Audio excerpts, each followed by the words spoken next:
Good morning, guys. Dave again here. Today I'm doing a public service announcement, or should I say a subscriber service announcement. And since my audio is still dragging behind my video, you're not looking at my face, but something that's much more attractive, and three really awesome guns. My 6-inch antique Smith & Wesson, my newest acquisition, my Springfield Armory XD40, and my Kimber Pro Carry 2. All of them are loaded, so I will not be touching them. Okay, what is the reason of this video? You saw it in the title. This world is going to hell. Okay, 2 weeks ago we had an attempted home invasion at my home, and yesterday, actually 2 nights ago, you all know that I used to smoke. I smoked for many years, couple of decades. And I quit last year for my health and also to save up for what was going to be an Ed Brown and now is going to be a Predator Tactical or Nighthawk or Les Bear. Anyway, for the last 5 years that I've lived in my home that I live in now, I frequented a smoke shop about a half a mile from my house to buy all my supplies, cigarettes, lighters, flints for my Zippos, etc. In the time that I bought from that store, I got to know the owner. His name is Greg. Greg is from France. He's about 34 years old. Greg's wife and daughter were always in the store. They had a little playroom set up in the back of the smoke shop for their daughter to play in. And I've seen the daughter since she was an infant. And just a really nice family, wholesome family. Greg is the manager of the shop. And his father or father-in-law, I've never figured out if it's her father or his father, own the shop. And he owns several other businesses, and they're all around the world. He's actually out of the country. So 2 nights ago, Greg was working his regular shift, and his wife and daughter were there, and they were going someplace, so they kissed goodbye and said, okay, we'll see you later. And they walked out of the shop, but before they walked out of the shop, Greg was talking to a friend of his that was a frequent customer as well. And they were sitting around talking, and this guy walks in, and he's looking around. He's got a hoodie on, but it's February or end of January in Arizona, so it is a bit chilly. He's got a hoodie on and dark glasses, and Greg's not thinking much of it. All of a sudden, his wife leaves, his daughter leaves, they go get in the car. All of a sudden, this guy pulls a gun and demands all the money. And Greg did a lot of things wrong, but he did some things right. The main thing that he did right was he survived. And one of the reasons he survived is because he is a gun owner. Now, what he did was, I will attach a link to the story below in the description box so you can read it all. And actually, I think I'm going to try to find one with video so you can see Greg. What he did was, he immediately said, yes, I'll give you your money, in his thick French accent, and he starts loading up money from the cash register into a bag, and then he says, I have more in the safe down below. And the robber says, whatever you do, get it quickly. So Greg goes down below, he crouches down to his knees, underneath the register is the safe. He starts to get the money out of the safe, and he bangs the door to the safe against the wall or against the counter. And the reason he does that is because he's racking his slide on his gun, to which I do not know the model of yet. I will put it in the description once I learn it later on today, because I'm going to see Greg this afternoon. He didn't have it condition 1, guys. That is mistake number 1. If he would have had it condition 1, he would have maybe been a little bit more prepared. Okay. Mistake number 2 was he had the gun on the safe. Or in a drawer. I'm not clear on that. I'll ask him later today. But from the video, it looks like the gun was placed on the safe underneath the counter. Why was it not easier to reach? Why did he have to make an excuse to the robber, who was patient, that he needed to get his gun or get his money from the safe? If that robber would have come in guns blazing, Greg wouldn't be here today maybe. You know, he should have had it on his belt. He should have had it someplace easier to get to, maybe a gun dock. Any of those options could have been better, could have been faster.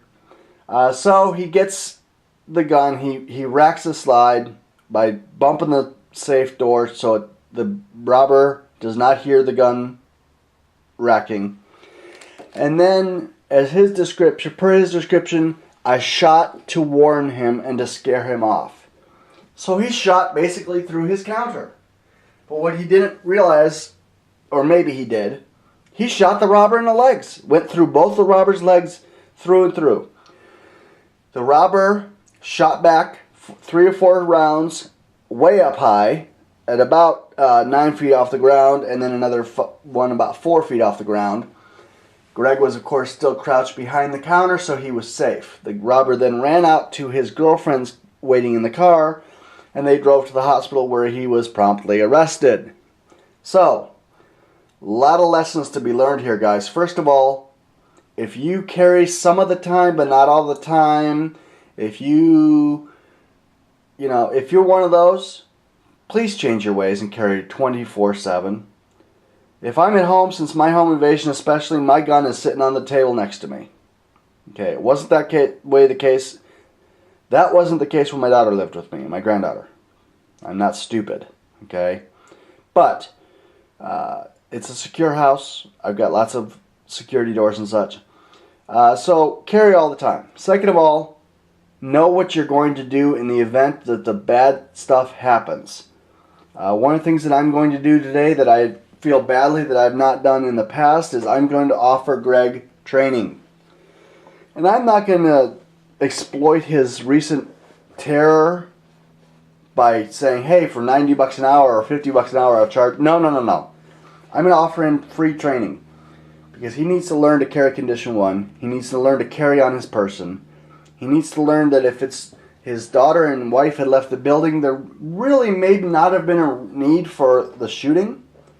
I'm going to review the tape a little while longer, few more times. You guys let me know. Would you have shot? He was pointing a gun at Greg. That's a justifiable shooting. Greg didn't even put bracelets on. He was perfectly fine. He shot the guy. He was fine. There's not going to be a question. But would you have shot because the guy wanted money? Would you have waited until the guy raised his gun into it? Because he had it in a ready position. He wasn't aimed up high. What would you have done? I think I probably would have shot the guy. But I think none of us know that until we're in the situation. So I'm going to offer Greg some free training. I'm going to also encourage him to watch all my videos. I don't know if he does or not.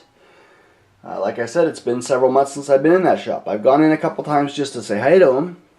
But we have not had a real intense conversation in probably 6 months. So yeah, here's the link in the description to the instance. And you guys let me know what you think. What would you have done? Would you have fired upon him?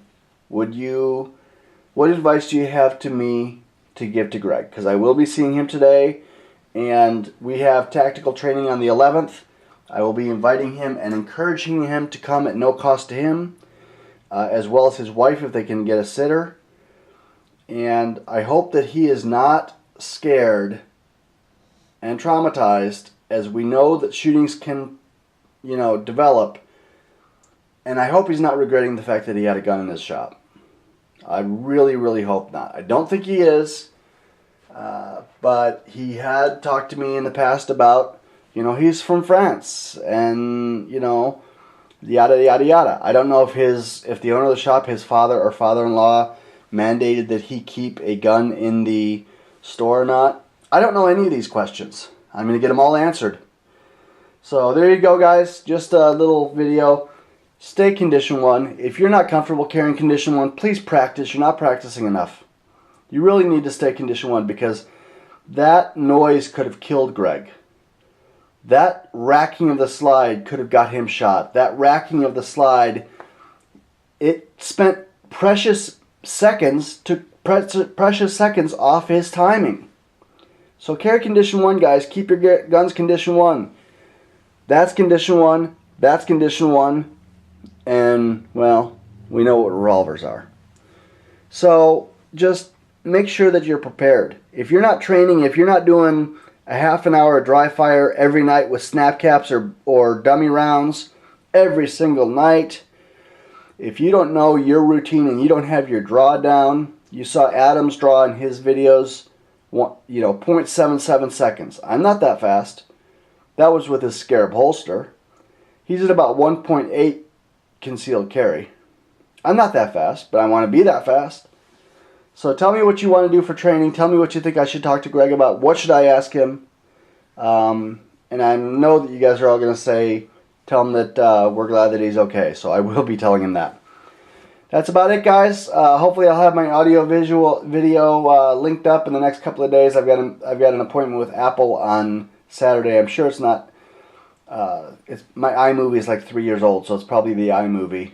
And we will talk to you guys later. Thanks a lot. Be safe, guys, and train. Be safe and train.